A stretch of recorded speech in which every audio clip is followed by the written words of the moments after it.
الحمد لله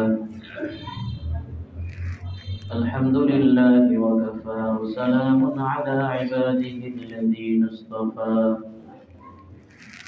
أما بعد فأعوذ بالله من الشيطان الرجيم بسم الله الرحمن الرحيم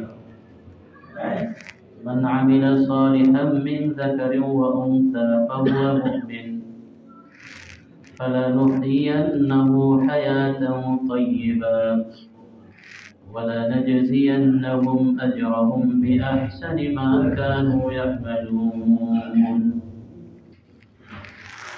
وقال رسول الله صلى الله عليه وسلم يطلع الله إلى خلقه في ليلة من نصف شعبان فيغفر لجميعه إلا مشرك أو مشاهد. وقال رسول الله صلى الله عليه وسلم اتق المحارم تكن أعبد الناس أو كما قال عليه الصلاة والسلام. سبحانك لا علم لنا إلا ما علمتنا إنك أنت العليم الحكيم. سبحانك لا علم لنا إلا ما علمتنا إنك أنت العليم الحكيم. الحمد لله আল্লাহ জাল্লা জালালুহু আম্মা নওয়াজুহুর দরবারে অসংখ্য অগণিত শুকরিয়া জ্ঞাপন করছি যে আল্লাহ জাল্লা জালালুহু আম্মা নওয়াজুহু আমাদেরকে বরকতময় এক রজনীতে ইশারের নামাজ জামাতে আদায় করে কিছু কথা বলা ও শোনার জন্য বসার তৌফিক দান করেছেন। এই জন্য সবাই অন্তরের অন্তরস্থল থেকে শুকরিয়া দান করি আলহামদুলিল্লাহ। আমরা সবাই জানি এখন শাবান মাস চলতেছে, আর শাবান মাস হলো রমজানের পূর্ববর্তী মাস। এই পুরো মাস জুড়েই পুরো মাসে অনেক অনেক গুরুত্ব রয়েছে। শুধু আজকে যে আমরা জানি যে শবে বরাত, যে আজকেই শুধু ফজিলত এমন না। রাসূলুল্লাহ সাল্লাল্লাহু আলাইহি ওয়াসাল্লাম শাবান মাস আসার আগে থেকেই শাবানের প্রস্তুতি এবং রমজানের প্রস্তুতি দুটোই গ্রহণ করতেন। আর শাবান মূলতই হলো রমজানের প্রস্তুতির মাস। মোহতারাম হাজিরিন, আমরা সবাই জানি আমরা যখন কোথাও যাই, কোনো কাজে যাই, কোনো প্রোগ্রামে যাই, আগে একটা প্রস্তুতি গ্রহণ করি, অথবা কেউ কোনো প্রতিযোগিতায় অংশগ্রহণ করে, তো এই অংশগ্রহণের আগে সে বারবার ট্রাই করে যে আমি কিভাবে ভালো সফলতা অর্জন করতে পারি। বারবার ওই বিষয়গুলা এরকম ভাবে যদি কোরআন তেলাওয়াতে অংশ নেয়, বারবার তেলাওয়াত করে, ইসলামী সঙ্গীতে অংশ নিলে বারবার এরকম ভাবে সঙ্গীত পেশ করে, অথবা দুনিয়াবী দিক থেকে কেউ যদি পাপাচারেও অংশগ্রহণ করে, এরকম ভাবে কোনো খেলাধুলায় অংশগ্রহণ করে, যেরকম ভাবে আমরা জানি ফুটবল, ক্রিকেট, যে আগে বারবার এরকম ভাবে প্র্যাকটিস করে। তো আল্লাহ তাআলাও আমাদেরকে এই শাবান মাস দিয়েছে রমজানের প্রস্তুতির জন্য। হাদিসের মধ্যে আসছে, হযরত আয়েশা রাদিয়াল্লাহু আনহা বলেন যে আমি রাসূলুল্লাহ সাল্লাল্লাহু আলাইহি ওয়াসাল্লামকে রমজানের চেয়ে বেশি রোজা রাখতে আর কোনো মাসে দেখিনি। এটা আমরা সবাই জানি যে রমজানের 30টা রোজা রাখা ফরজ। এরপরে বলেন রমজানের বাহিরে শাবান মাস ছাড়া অন্য কোনো মাসে বেশি রোজা রাখতে দেখিনি। তো আমরা বুঝতে পারলাম যে রমজানের রোজা রাখা আমাদের উপরে ফরজ। রমজানের বাহিরে যদি আমরা রোজা রাখতে চাই, তো সবচেয়ে গুরুত্বপূর্ণ মাস হলো শাবান মাস। এজন্য মুহতারাম মুসলিয়ানে কেরাম, যেহেতু দুনিয়াবী দিক থেকে আমরা কোথাও যাওয়ার আগে প্রস্তুতি গ্রহণ করি, এজন্য সামনে যেহেতু রমজান মাস, এই রমজানের প্রস্তুতি স্বরূপ রাসূলুল্লাহ সাল্লাল্লাহু আলাইহি ওয়াসাল্লাম আমাদেরকে রজব মাসেই একটা দোয়া শিখিয়ে দিয়েছেন, আল্লাহুম্মা বারিক লানা ফি রজব ওয়া শাবান, যে হে আল্লাহ আপনি রজব এবং শাবান মাসে বরকত দান করুন, ওয়াবাল্লিগনা রমাদান, এবং আপনি আমাদেরকে রমজান পর্যন্ত পৌঁছে দিন। কতটা গুরুত্বপূর্ণ হলে রাসূলুল্লাহ সাল্লাল্লাহু আলাইহি ওয়াসাল্লাম রমজান যেন আমরা পাই, রমজানের রোজা যেন রাখতে পারি, এই জন্য আল্লাহর কাছে দোয়া করছেন। আর আমাদেরকেও শিখিয়েছেন যে তোমরাও এই বেশি বেশি দোয়াটা করো, আল্লাহুম্মা বারিক লানা ফি রজব ওয়া শাবান ওয়া বাল্লিগনা রমাদান। এই জন্য এই শাবান মাসে একেবারে শুরু থেকে আমাদেরকে উচিত ছিল বেশি বেশি রোজা রাখা। শুধু রোজাই না, রমজানের প্রস্তুতি স্বরূপ রমজানে যে যে আমলগুলো করব, রোজা রাখা তো ফরজ, রোজা রাখার পাশাপাশি আমরা রমজানে তেলাওয়াত করব, রমজানে জিকির করব, রমজানে দুরূদ শরীফ করব, এরকম ভাবে রমজানে তালিম করব, এই সবগুলো আমাদের এরকম ভাবে শাবান মাসে রাসূলুল্লাহ সাল্লাল্লাহু আলাইহি সাল্লাম করতে বলেছেন। এজন্য মুহতারাম হাজিরিন, আমাদের যখনই সময় হয় আখিরাতের প্রস্তুতি গ্রহণ করে থাকতে হবে। আল্লাহ তাআলা কোরআনের মধ্যে ইরশাদ করেন, মান আমিলা সালিহাম মিন যাকারিন ওয়া উনসা ফাহুয়া মুমিন, যে মুমিন তারা আল্লাহ তাআলা কোরআনে বলতেছেন যে পুরুষ এবং নারীদের মধ্য থেকে যারাই নেক আমল করবে তারাই হলো মুমিন। আমি হয়তো দাবি করতে পারি যে আমি মুসলমান, কিন্তু আমার মধ্যে যদি নেক আমল না থাকে তাহলে আমি মুমিন হিসাবে কখনো দাবি করতে পারবো না।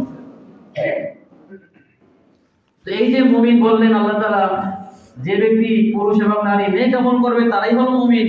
আর এই মুমিনের প্রতিদান আল্লাহ তাআলা কি দিবেন? ফালানুহিয়ান্নাহু হায়াতান তাইয়্যিবা, আল্লাহ তাআলা বলেন যে আমি ওই সমস্ত মুমিনদেরকে পবিত্র জীবন দান করব। ওয়ালা নাজজিয়ান্নাহুম আজরাহুম বিআহসানি মা কানু ইয়ামালুন, এরকম ভাবে তারা যে আমলগুলো করবে ওই আমলের মধ্যে আরো বাড়াইয়া আমি আল্লাহ তাআলা তাদেরকে প্রতিদান দান করব। এজন্য মুহতারাম হাজিরিন, আমরা একটা বিষয় চিন্তা করি যে দুনিয়ার ক্ষেত্রে, দুনিয়ায় যদি কেউ সফলতা অর্জন করতে চাই, মুহূর্তের মধ্যেই মাথায় চিন্তা আনতে পারি যে আমি বাড়ি গাড়ির মালিক হয়ে গেছি, কিন্তু করতে গেলে অনেক কষ্ট, যে কেউ পারে না সফলতা অর্জন করতে দুনিয়ায়। কিন্তু আখিরাতের বিষয়টা একটু ভিন্ন। আখিরাতের বিষয় এরকম ভাবে বুঝে আসে না যে জান্নাত কেমন, জাহান্নাম কেমন, সত্যি কি জাহান্নাম আছে কিনা, অনেক শয়তান ওয়াসওয়াসা দেয়। কিন্তু আমি যদি সামান্য থেকে সামান্য আমল করতে পারি তো আল্লাহ তাআলা এরকম ভাবে আমার জন্য জান্নাতে বিরাট থেকে বিরাট নিয়ামত দান করবেন। এজন্য অনেকেই বলেন যে দুনিয়া বোঝা সহজ, করা কঠিন, কিন্তু আখিরাত বোঝা কঠিন কিন্তু করা সহজ। এজন্য শাবান মাস আমাদেরকে আল্লাহ তাআলা দান করেছেন। আর শাবান মাসের মধ্যে আজকে যে আমরা রাতে উপনীত হয়েছি, এইটা হলো লাইলাতুল নিসফি মিন শাবান। যে হাদিসের মধ্যে আসছে, ইয়াত্তালিউল্লাহু ইলা খালকিহি ফি লাইলাতিন মিন নিসফি শাবান, যে আল্লাহ তাআলা এই রাত্রিতে বান্দাদের উপরে, বান্দা বলেন নাই, সমস্ত সৃষ্টি বলেছেন, ইলা খালকিহি, সমস্ত সৃষ্টির উপরে রহমতের দৃষ্টিতে তাকান। ফায়াগফিরু লি জামিই খালকিহি, এরপর আল্লাহ তাআলা বলতেছেন ওই রাত্রিতে সমস্ত মাখলুকদেরকে আল্লাহ তাআলা মাফ করে দেন, তবে দুই শ্রেণীর লোক ছাড়া, ইল্লা মুশরিকিন আও মুশাহিন। এক নম্বর হলো যারা মুশরিক, দুই নম্বর হলো মুশাহিন, যারা বিদ্বেষ পোষণ করে। আমরা সবাই জানি হিংসা, বিদ্বেষ, যে একজনের আমল আমার ভালো লাগে না, একজনের টাকা হয়েছে ভালো লাগে না, এরকম ভাবে এর ওইটা দূর হয়ে যায়, এক সফলতা কেন অর্জন করলো, এই না করে যদি আমি সফল হইতাম, এর কাছে টাকা না আসে যদি আমার কাছে টাকা আসতো, এরকম ভাবে আমি যদি অমুক জায়গায় যাইতে পারতাম, ওই যদি না যাইতে পারতো, এগুলো বিদ্বেষ। আর মুশরিকরা তো আমরা সবাই জানি আল্লাহর সাথে যারা শরীক করে। তো এর মধ্যে আমাদেরকে কয়েকটা বিষয় লক্ষ্য করতে হবে। আমরা মুসলমান হইয়াও অনেক অনেক আমল আমাদের মাধ্যমে এমন হয়ে যায় যে কারণে আমরা ছোট ছোট শিরকি কাজ করে ফেলি। হাদিসের মধ্যে আসছে, মান সাল্লা ইব্রাহিম ফাকাদ আশরাকা, কোন ব্যক্তি যদি কাউকে দেখানোর জন্য নামাজ পড়ে সে কেমন যেন শিরক করলো। আল্লাহ রাসূলের হাদিস কেউ অস্বীকার করতে পারবে না।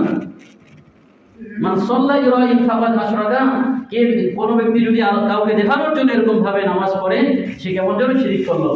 ওমান সামা ইরাইন ফাকাদ আশরাকা, কোন ব্যক্তি যদি কাউকে দেখানোর জন্য রোজা রাখে সে কেমন যেন শিরক করলো। ওমান তাসাদ্দাকা ইরাইন, কেউ যদি কাউকে দেখানোর জন্য এরকম ভাবে সদকা করলো, দান করলো, সে কেমন যেন এরকম ভাবে শিরক করলো। এজন্য এই রাত্রিতে আল্লাহ তাআলার মাগফিরাত পাইতে হলে আমার আপনার সবচেয়ে বড় কাজ হলো যে আমি যে আমলটা করব একমাত্র আল্লাহ তাআলার রাজি খুশির জন্যই হতে হবে। যে আমাকে সবাই চেনে, এখন যদি মসজিদ থেকে তাড়াতাড়ি চলে যাই, মনে করবে যে না এলাকার সবাই চেনে, একজন মসজিদের থেকে তাড়াতাড়ি চলে গেল, এরকম একটা অন্তরের অবস্থা এসে পড়ে। এই অবস্থাও যদি এসে পড়ে তাহলে আমার থাকাটা হইতেছে মানুষদেরকে দেখানোর জন্য।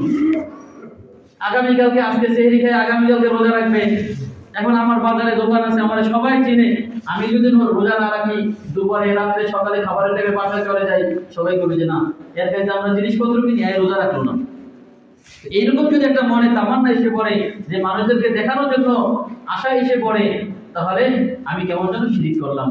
আর আল্লাহ রাসূলের হাদিস অনুযায়ী কোন ব্যক্তি শিরক করলে ওই ব্যক্তিকে আল্লাহ তাআলা এই রাত্রিতে মাফ করবেন না। এরকম ভাবে সদকার ক্ষেত্রে, দানের ক্ষেত্রে অনেক সময় শয়তান ওয়াসওয়াসা দেয়। আল্লাহ তাআলা কোরআনে শিখাইতেছেন যে আল্লাযী ইউওয়াসওয়িসু ফি সুদুরিন নাস, যে শয়তান মানুষদের অন্তরে কি দেয়? ওয়াসওয়াসা দেয়, কুমন্ত্রণা দেয়, ওই শয়তানের থেকে পানা।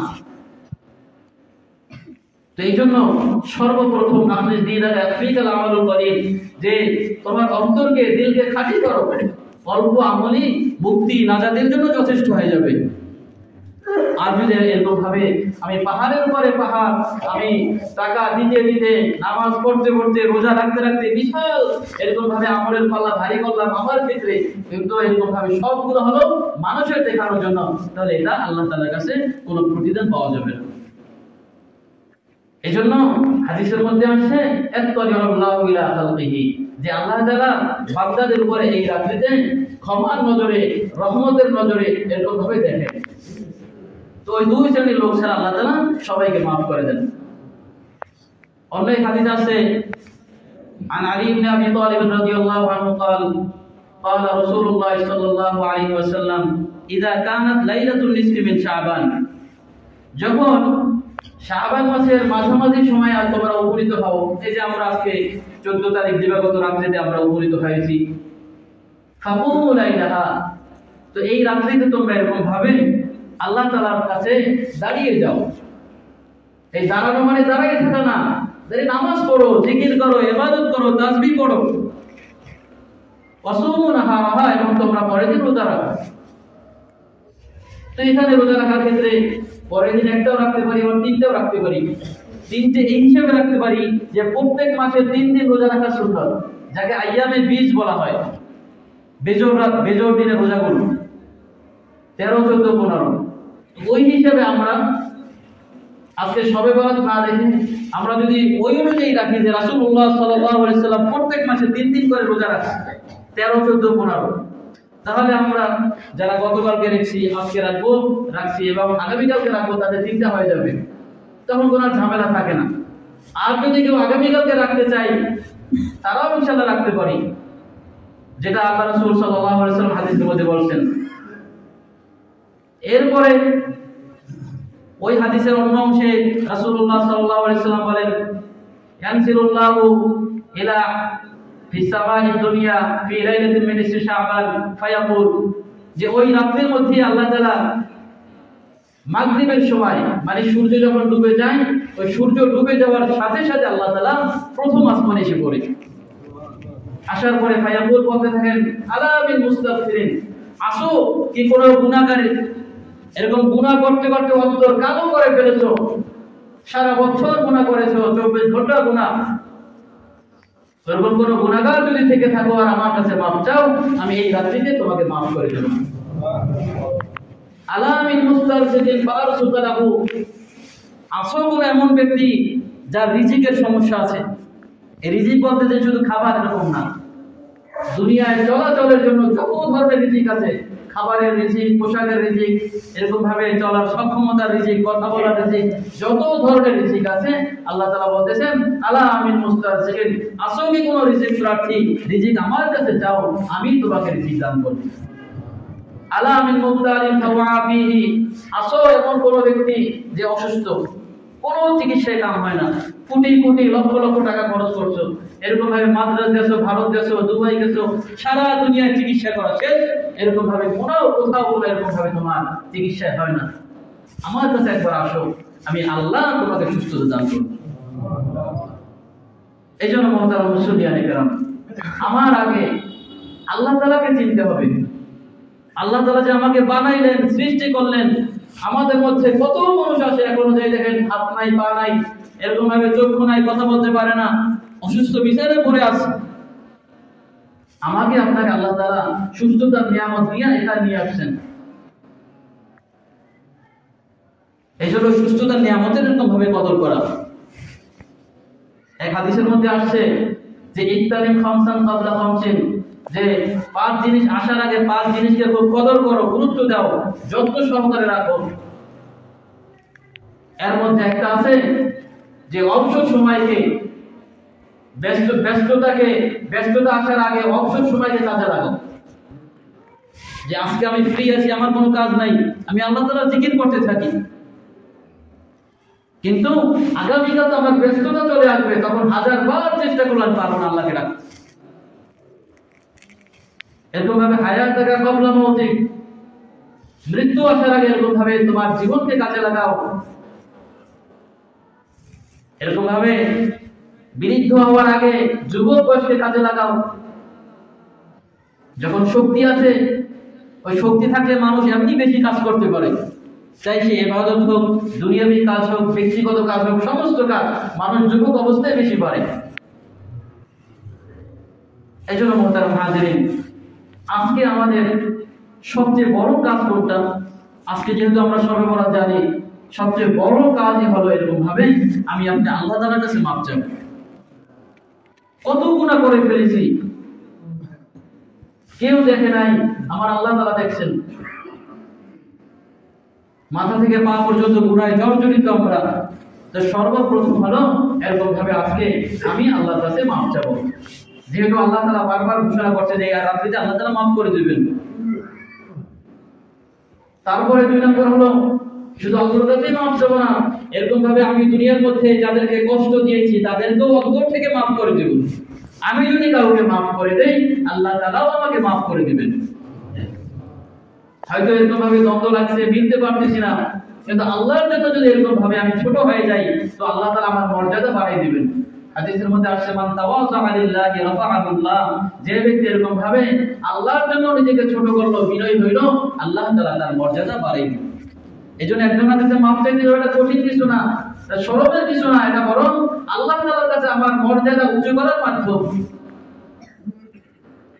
এইজন্য ভাই, তারপরে আজকে এই রাত্রিতে কোনো নির্ধারিত ইবাদত নাই, যেহেতু রাসূল বলেছেন কুমু লাইলাহা, তোমরা রাত্রিতে দাঁড়িয়ে যাও, ওয়াসুমু নাহারাহা। এজন্য যার যেরকম সাধ্য আছে ওই অনুযায়ী ইবাদত করা। যদি আমি পারি নামাজ পড়বো, 2 রাকাত নামাজ পড়তে থাকবো। এরকম পারি আমি তেলাওয়াত করি, এক একটা হরফে আল্লাহ তাআলা 10 নেকি করে দান করবেন তেলাওয়াতে। কারণ বলা যায় না আমার কোন আমলটা কবুল হয়ে যায়। হাসরের ময়দানে এরকম ভাবে আল্লাহ তাআলা যখন দেখবেন ফরজ নাই, কোনো ফরজই দুনিয়ায় কবুল হয় না, নফল দেখবেন, ওই একটা 2টা নফল যদি আমার কবুল হয়ে যায়, আমার আল্লাহ তাআলা ওই একটা নফলের উসিলা আমাকে জান্নাত দিয়ে দিবেন। এরকম ভাবে যারা দুরূদ শরীফ পড়ি, হাদিসের মধ্যে আছে মান সাল্লা আলাইহি ওয়াহিদাতান সাল্লাল্লাহু আলাইহি আশরা, কোন ব্যক্তি যদি আমার উপরে এরকম ভাবে একবার দুরূদ শরীফ পাঠ করে, আল্লাহ তাআলা ওই বান্দার উপরে 10 বার রহমত বর্ষণ করে। এইজন্য যে ব্যক্তি বেশি বেশি দুরূদ পাঠ করবে, রাসূলের সুপারিশ পাওয়া তার জন্য সহজ হবে। এইজন্য আমি বছর দুরূদ শরীফ পাঠ করি। তবে আমার মনে রাখতে হবে, এই রাত্রিতে কোন মজমা বানাইয়া এরকম ভাবে সম্মিলিতভাবে ইবাদত করা যাবে না, সব ব্যক্তিগতভাবে। এইজন্য মুহতারাম মুসলিয়ানে কেরাম, সর্বপ্রথম আমার এই বিষয়টা খেয়াল রাখতে হবে যে আমি এত রাত পর্যন্ত যেন জেগে না থাকি যে সারা রাত ইবাদত করলাম, ফজরের আগে ঘুমাইলাম, ফজরের নামাজ পড়া হলো না। এমন যদি ইবাদত না হয়, এমন যদি হইয়া যায় সারা রাত আমি ইবাদত করলাম কিন্তু ফজরের নামাজ পড়লাম না, ওই দেখা যায় ফজরের নামাজের যে শাস্তি, ওই শাস্তি বেশি হইবে, সারা রাত আমলের আমার কোনো দাম আল্লাহর কাছে থাকবে না। এজন্য আমার খেয়াল রাখতে হবে আল্লাহ তাআলা যে ফরজ বিধান দান করেছেন ওই ফরজের গুরুত্ব আগে দেওয়া।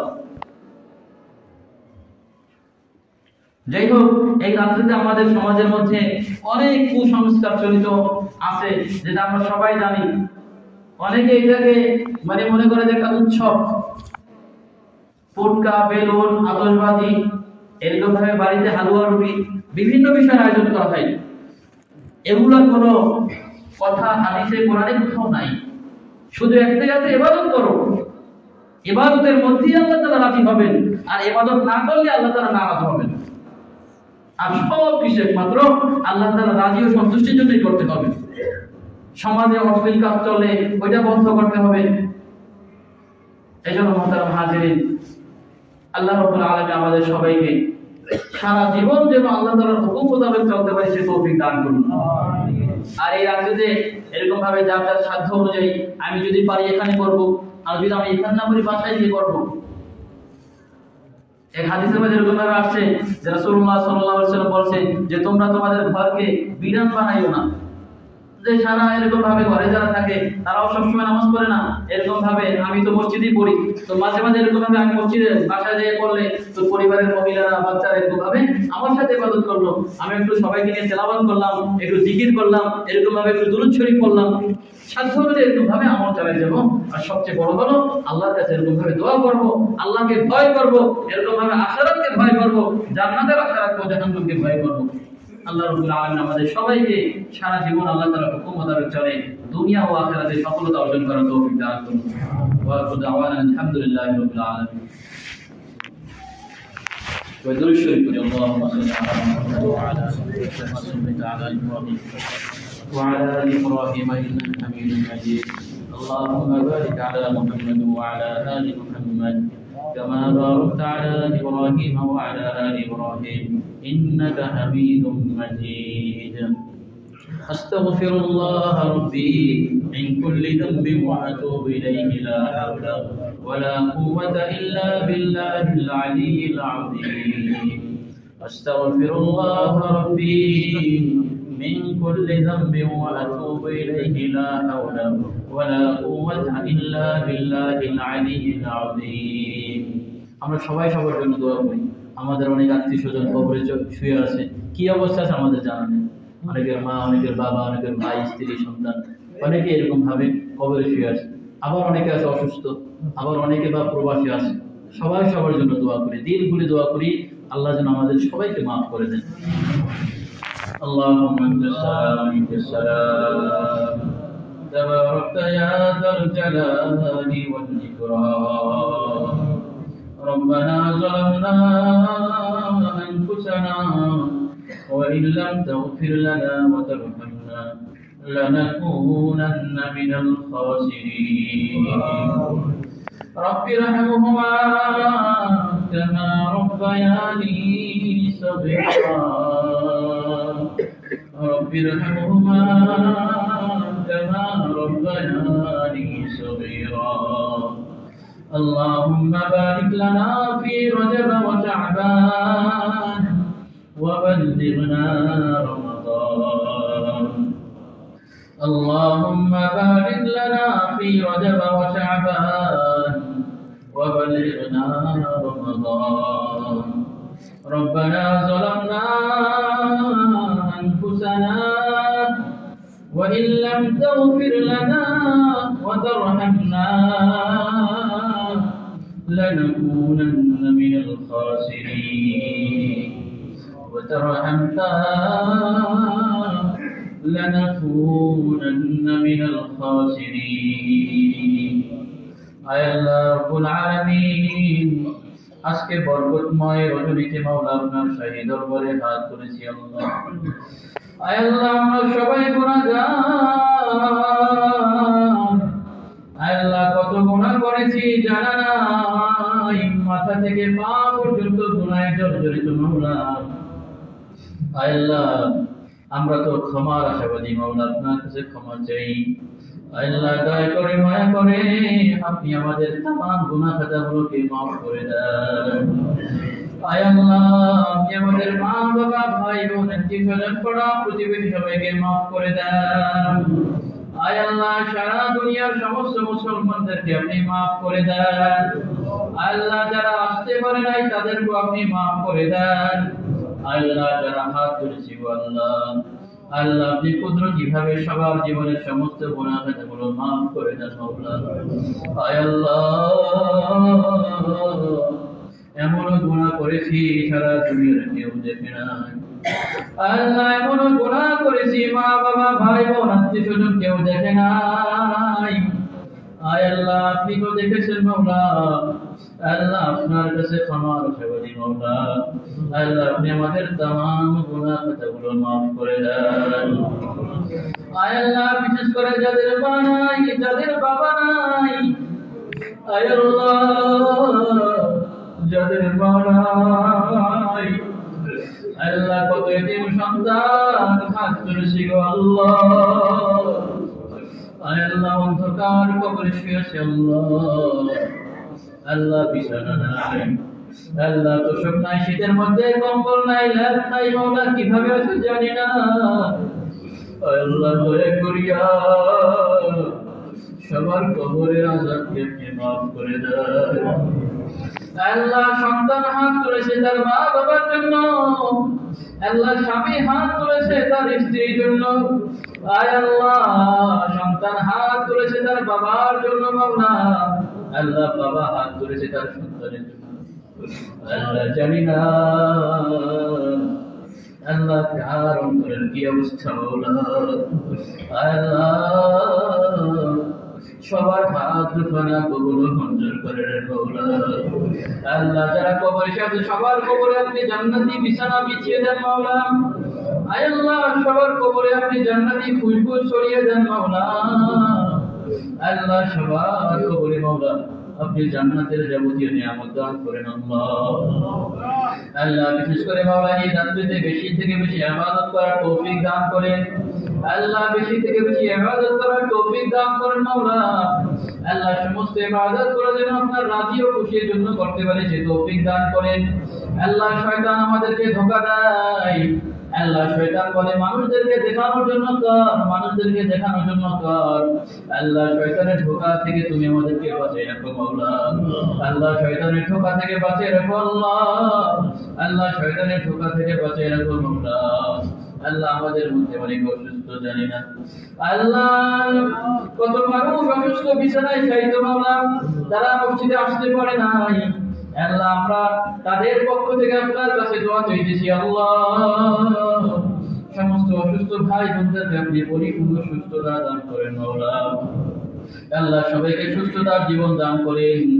আল্লাহ আমাদের মধ্যে অনেকেই প্রবাসী থাকেন, আল্লাহ বিশেষ করে অত্র এলাকায় অনেকেই প্রবাসী থাকে মাওলা।